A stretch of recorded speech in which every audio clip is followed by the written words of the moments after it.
Well, hello Virgo. This is your March 2016 horoscope. Welcome. Thank you for joining me. This is for anybody who was born with the sun, the moon, or their rising sign in Virgo. How is March going to treat you? The sun starts off in Pisces in your 7th house of relationships, Virgo. So this Pisces energy began at the end of February. It's going to continue on. However, during the very last days of February and during the first week or so of March, the sun is going to be in conjunction with Neptune in your 7th house. What I would warn you of about this energy is Neptune is it's a very dreamy energy. Just picture it just representing like fog and water. And it puts a fog over things and it makes things kind of wishy-washy and very changeable, you know? So when it comes to your relationships, because that's what that energy is highlighting in your life, you can very, very well not be seeing others as clearly as you normally would with this energy. So just be very mindful of that. If you meet someone new during this time, you may want to wait a little while before making it, you know, like a permanent relationship, and get to know them as the month progresses when you have the energy of Neptune separated from the sun and you can, you know, see things more clearly. And I know for Virgos, you guys really see things clearly in a lot of detail. When the Pisces and Neptune energy comes into play, that ability that you normally have is going to be kind of washed away a little bit. You'll see them for who they really are once the month progresses and the sun moves into Aries, which is on the 21st of March, and this will be in your 8th house. The 8th house is the house of taxes and insurance and joint finances and supplementary income. It's also the house of intimate partnerships. The sun is pretty much like a flashlight and a spotlight. You know, he's gonna put a spotlight on that area of life that he's transiting through. What's gonna be brought to the surface for you is anything regarding those things, you know, inheritance or taxes are really, Virgos, you're very meticulous about things, and I know you're very meticulous about your money, so you're really going to be paying attention when it comes to your taxes. You're going to be making sure all of your T's are crossed, all of your I's are dotted, everything is on point with your taxes. So it's a great energy for that.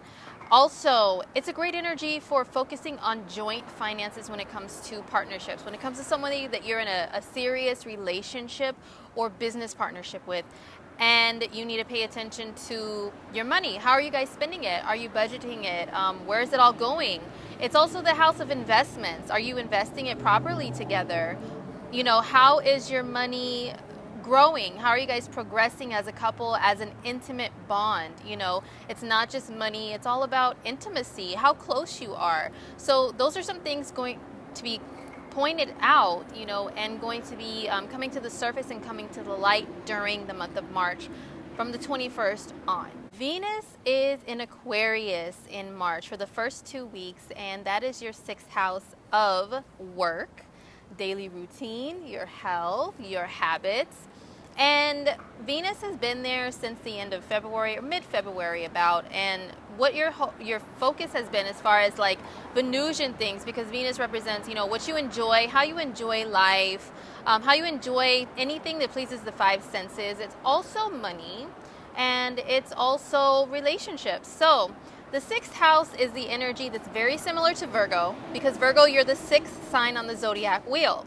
So for you, this is kind of an at-home feeling when it comes to Venus. You're going to be enjoying Virgo-like things, like maybe reading, maybe going over your money and your budget, working. Virgos are workaholics. You guys are here to serve and be very dutiful. So, you know, you're going to enjoy doing practical things for others if you are in a relationship.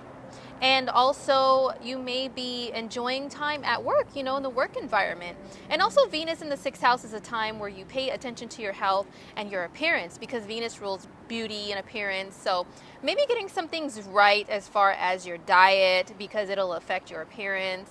Or starting a new diet, starting a new regimen, starting some new healthy routines and habits that will, you know, boost your confidence a little bit when it comes to your appearance is definitely a focus as well. When we get to the 13th of the month, Venus moves into Pisces, and this is your 7th house of relationships. Venus will be there along with the sun. The sun will be there with Venus together for about a week. So the sun and Venus together in the 7th is a really good time relationship-wise, you know, for getting along with people in general. Just being a little more diplomatic with your approach to others and not as nitpicky and critical. So Venus softens whatever area of life that she's transiting through. So you're getting along with others a little bit better when Venus is there, and who knows, you may find love. Not everybody finds love exactly when Venus is in the 7th, but you know what? It's a possibility. If that's something that you're looking for, you're open to. You're going to be wearing Venus around you, you know, on you when you're dealing with other people. So people are going to be like, oh, Virgo, you're so nice lately. You're so, you know, much more attractive lately to us. We just want to talk to you. We want to converse with you. We want to hang out with you. We want to negotiate some deals with you when it comes to business and money. So that is what Venus in the 7th house can do. But yes, love is a possibility if that is your focus. Mars continues to travel through the sign of Scorpio for the first few days in March. And Mars has been there since the beginning of January in your 3rd house of communication, your day-to-day activities, moving around, you know, short distance travel. It's like your neighbors, people that you deal with every day, like coworkers, siblings, the people that you see at the grocery store all the time, the bank, the coffee shop, whatever. So with Mars being there, it's a little bit of an aggressive energy, right? So conflicts, yes, can definitely happen, you know, and have been going on since January, a little more when it comes to these people that you normally deal with. But also Mars is a go-getter energy. And the energy of the 3rd house is also a very go-getter energy. It's like go, stay busy. It's the mind. Your mind can be very active. Your mind can have a lot of aggressive thoughts too, yes. Virgo likes to get things completed. You don't like to leave things unfinished.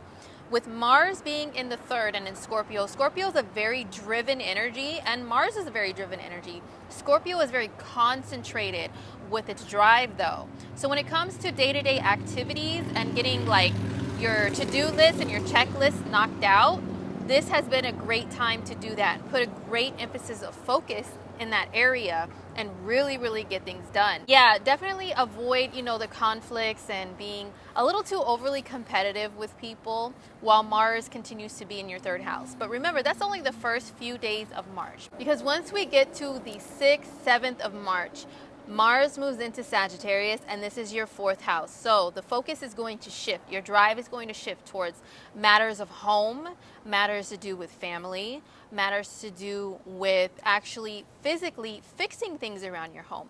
Virgo, you are an energy that loves to fix things. You hate to see things broken or incomplete. So if anything is around your actual house that needs some work, Mars in the 4th is a great time to put that energy into getting things fixed, getting things completed. Any projects around the home, get some of those things initiated and started, because Mars is an initiator.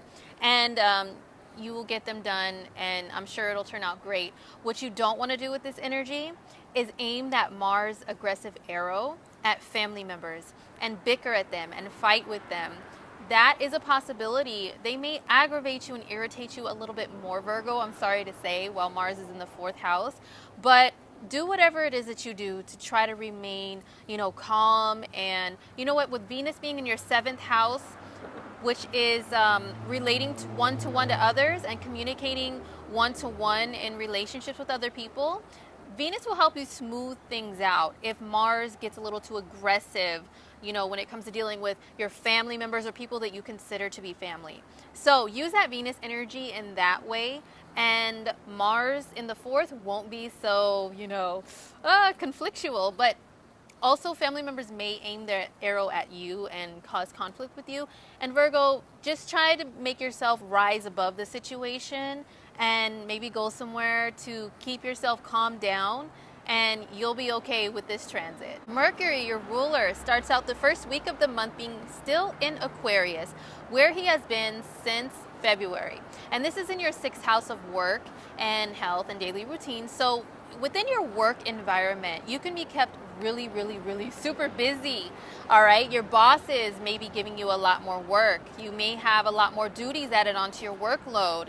You may just put pressure on yourself within the workplace to multitask a little more and complete some more duties, And also Mercury in the sixth house, the sixth house, like I said, it is similar energy to Virgo. What you don't want to do with that energy is use it to nitpick at people and to, bicker with them about things that they may consider petty, but it's like a big deal to you, because you're going to be seeing all the details a lot more than usual. So use the energy positively with managing and organizing things, budgeting things, getting your health and your routines back in order. Virgo, you thrive off of routines, so Mercury in the sixth will help you organize your routines and make things a lot more efficient, because that's what Virgos are here to do in this world, is make things efficient, and Mercury in the 6th will help you out with that. From the 6th of March until the 22nd of March, Mercury will be in the sign of Pisces.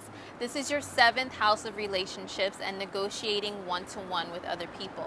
So if you're looking to negotiate any business partnerships, business deals, Mercury in the 7th, great time to do that. If you want to spend more time conversing with your partner about where's the direction of your relationship going, where is it headed, or just having casual conversation with them, just to chat it up, and everything doesn't have to be so serious all the time. So this is a great time to chat with your partner, communicate about anything and everything, the important things and the not so important things, the fun things, so use that energy towards that.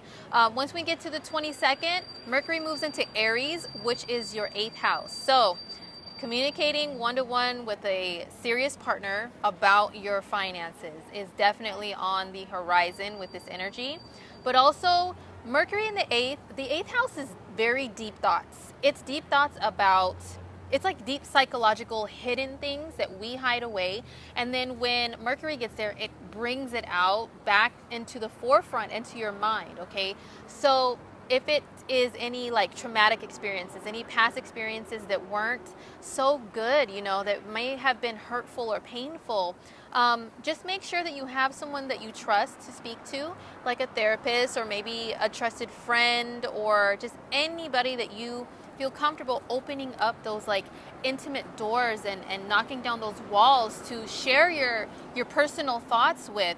Make sure you have someone on hand to do that, or at least a journal or something if any like painful memories come back. But if there's nothing painful that comes up, it's just very deep psychoanalysis of yourself and of other people. So just keep that in mind with Mercury in the 8th.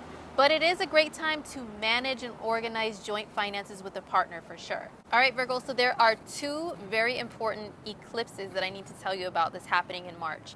Normally, every month we have a new moon, which brings new beginnings, and a full moon, which brings things to a close and to a final decision. When there is an eclipse, the new moon and full moon are intensified like 10 times more. Normally, the effects last about a month, month to month, but eclipses will last longer, for approximately about 6 months. So these are the areas that are going to be affected in your life with the eclipses. We have the new moon eclipse on March 8th. That is at 18 degrees Pisces in your 7th house of relationships. A new beginning. Maybe some Virgos might be starting a brand new relationship. This can be a business partnership as well, brand new. If things don't happen and come into fruition on the same day as the eclipse, they may start building up in the days prior to the eclipse, or you might start seeing them in the days and weeks after the eclipse, Virgo. So don't take my words so literally and say, oh my God, on the 8th of March, I'm going to find new love exactly on that day and get disappointed.